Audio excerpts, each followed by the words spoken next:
I think that's probably true, and it's a serious cause of concern because having hunger widespread, especially in the poorest countries of the world, can lead to tension and wars.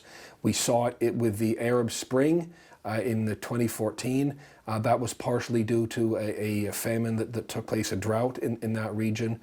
We have ongoing tension in the civil war in Ethiopia, which doesn't get reported in the news. That will be exacerbated by a shortage of food. Yemen, we already see problems in Sri Lanka. So I think one of the dangers is you can have economic recession, but when it hits the basics of life for poor people in the developing world, you have conflict. So I'm quite concerned that we may see an eruption of regional wars taking place throughout the world, especially in Africa and parts of Asia. So I think the immediate proximate cause is the invasion of Ukraine, which has led to blockades in the Black Sea. We know there's vast amount of wheat that have been held up in Odessa and other ports. So that's the immediate cause. But the Ukraine is only responsible for about 10% of the world's wheat supplies. So the question is that really enough to lead to all this crisis? So I think what's happening, and we have good experience with this in recent years with COVID, is what you're seeing is panic buying. We saw it in the United Kingdom with toilet paper and flour and things like that. And what's happening is I think a lot of countries around the world are beginning to stockpile things like wheat. India in particular has done this. And then you have this panic that ensues, and wheat that would normally have been on world markets and being going into foodstuffs and being eaten by people is now being stored. So I think to a degree you actually have an artificial scarcity that was induced by the blockade in the Ukraine, but is not really genuinely caused by that.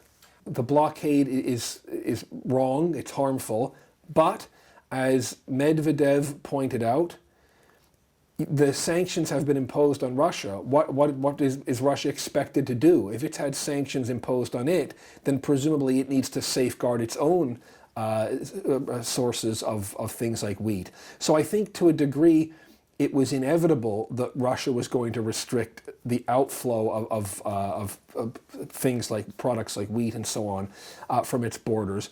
But I do think it's being done malevolently. I think using famine as a tool of war is a very heinous thing to do. I think especially if you look at the history of Ukraine and what they went through with the Holodomor and so on.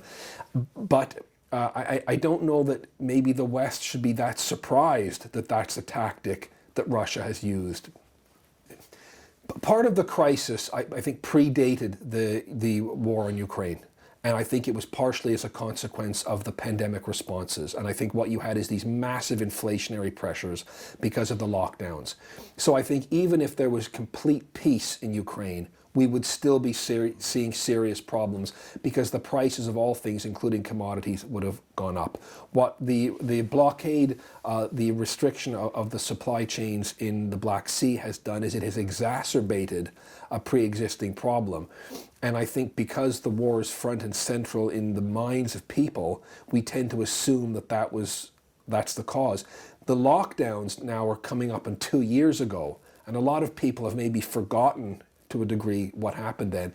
And we always knew, or at least people that were sensible knew, that the economic consequences of the lockdown were not going to be felt in the immediate weeks or even the next few months. It was going to be years later, and now we're being hit with that.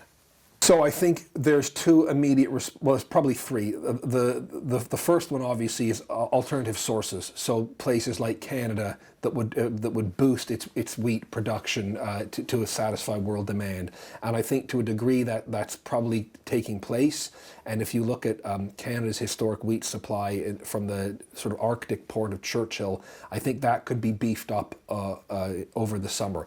But more pertinently to what's going on in Ukraine, I think there's two solutions. One, you could take the controversial militaristic one, which would be the US probably supplying Ukrainians with missiles that could destroy Russian warships. And there's been talk about whether or not that's going to happen. If the Russian warships were destroyed, the ports could then be freed and the supplies would start to move. That's probably the most controversial.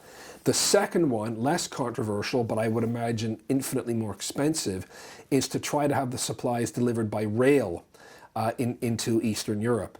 Now, one of the problems there that makes that so much more expensive is the different gauge of the rail network. And I think it's probably astounding that this wasn't addressed before. But when the trains reach the border, I'm assuming it's perhaps the border with Belarus and Lithuania or one of the Eastern European countries, the loads have to be unloaded and put on different trains. And that is a very time-consuming, expensive procedure. Now, money could potentially be channeled into those points of departure to make that process happen more smoothly. I imagine, I'm not an engineer, but I would guess that would be quite a bit more time-consuming and more expensive, but it would be a more peaceful alternative to the missiles. And third?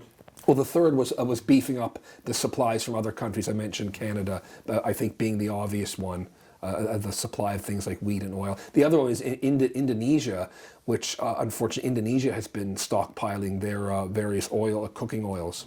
Whenever sanctions are used, they should not be designed to hurt ordinary people. This is why you historically you see sanctions on luxury goods. You hear about sanctions on oligarchs and things like this. Now they're powerful people and they can put pressure on their governments. If you're sanctioning basic products that normal people use, like wheat, you're hurting the collateral damage of the war is so much worse than it needs to be. There may be an argument to be made that sanctions of various kinds of things, potentially like fertilizer, should be lifted. Now, unfortunately, that might be construed as some kind of an appeasement of the Putin regime. But I think given that the dangers that we're now seeing with world hunger, that may make more sense to do that. But I think what we're beginning to see now, the war's been coming on for 3 months now, is the limits of sanctions as policy tools. How much more are the sanctions going to induce a change in Russia's behavior? And I'm not sure that increasing them further or even maintaining them at their current level is going to lead to a different outcome in Ukraine.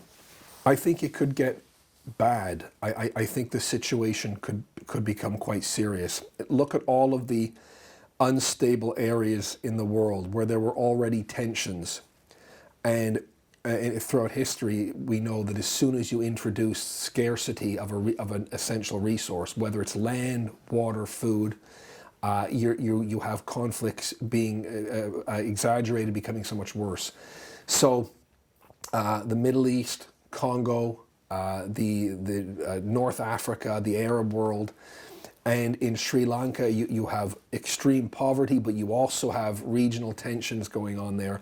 So you're going to take any tension that exists and you're going to automatically make it worse. And that's just the developing world. Look at what might happen in the developed world, in Britain, in the US, and Canada. The poorest people in society that are the most vulnerable when the prices of basic things like bread go up. You're going to start to see potentially civil unrest in the West as well.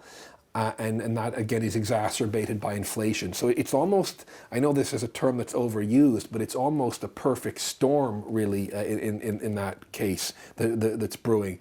So I'm not sure how much more can be done other than boosting supplies where they're secure, potentially somewhere like Canada would be an example. I think that's exactly how the conflict will end, is through diplomacy. And many people have said this, and I think it almost seems self-evident to me, that President Putin needs an escape route, an off-ramp, as it were. He needs to be granted something that will enable him to demonstrate to his people that they secured something of value from the conflict. And I don't know what that would be. It may be some control of some territories in eastern Ukraine. It may be some kind of a power sharing arrangement, a new border. I'm not sure, some kind of a treaty. If that doesn't happen, I personally can't see the conflict being resolved anytime soon. So in order to get it resolved quickly, I think some kind of a diplomatic settlement that should be brokered where Russia is able to claim some kind of a victory out of what seems like a disaster, quite frankly, that's only harmed millions of people and has damaged Russia's position in the world. And I don't know what that would be, but I think diplomacy is the answer. And I would much rather see that before we saw an escalation of war, or, as we've been talking about, these crises in terms of famine, which are beginning to appear around the world.